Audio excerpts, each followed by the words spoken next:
for our kids. You know, I don't know if there's words in the language that can truly express how proud I am of these kids for continuing to show up and work through adversity. You know, you see a little doubt in them every once in a while, but they've kind of been able to squash that and just keep coming. And I'll tell you, they've become better people because of how they've handled this. And so I'm really excited to see them go out there and get to kind of reap the rewards for all the time and commitment they've put in. We always say that once you get to middle school and high school, it's such a growing up period, and this is truly a growing up period, isn't it? They've had to grow up more probably than most groups. I mean, just something as simple as there's no method to coming to practice. I mean, it used to be you came to practice. Now you have to check in, you have to follow the protocols.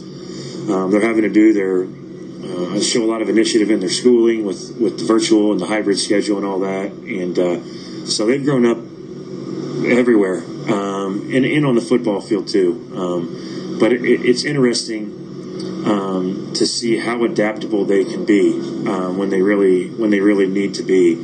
And I think that's been an education for me as a coach, that they're tougher and more adaptable than even we want to give them credit for sometimes. Let's talk football now. As far as this Columbus North team is concerned, they've already got 2 games in their back pocket and certainly have had to go through a couple of very difficult tasks, especially last week against Columbus East.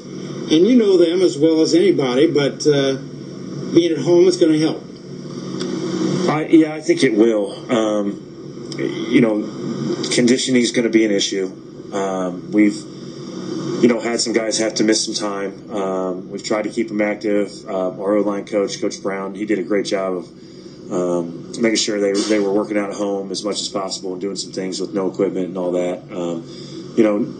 Playing yourself into game shape is kind of just one of those things. And so, hopefully being able to be off our feet a little longer before the game and not have the stress of traveling and, we'll pay a little bit of dividend. But, at the end of the day, the situation is a situation, and we're just going to have to overcome it, just like we've overcome everything else to get to this point. The repetition that you have gone through over not only the last couple of weeks, but even before that, in terms of really cementing your offensive unit, your defensive unit, and your special teams, you've had so much time to work on that.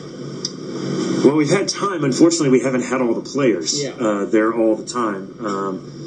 But I think that we're in as good a position as we can be. I think we've been very efficient with our time. Thankfully, the weather's cooperated. We haven't lost too many days to weather.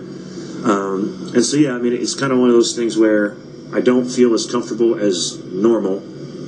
But I feel comfortable that we've done everything we can to get the kids ready to play. And the kids, I think, have done everything they can to prepare themselves, and they've taken advantage of, the opportunity just to be out there to make themselves better.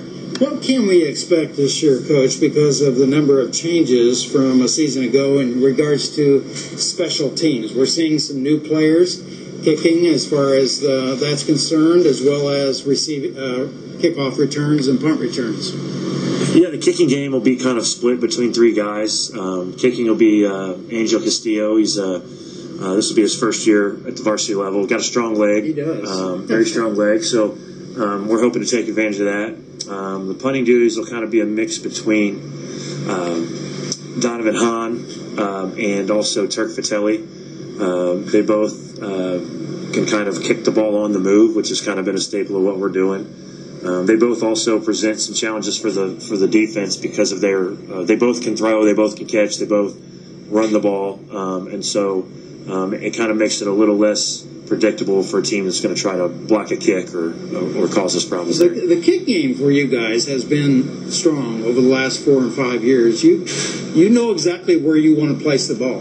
Yeah, I mean, we have we practice it, and we have, I think, 6 we have 6 different types of kickoffs that we do, and then our lanes don't change except for on 1 or 2 of them, and so the kids don't have to know a lot. We put it on the kicker to put the ball in the right spot. And I've always thought, especially in high school, the guys back there to catch it are the best players.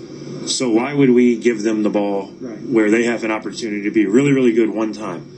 And so we don't maybe kick it as deep or pin people as deep, but we try to but we don't really give up big returns, and we kind of make the offense have to earn it. And so we'll continue to try and do that. Exciting to get back at it. Can't wait to get going, so wish you all the best. Thank you.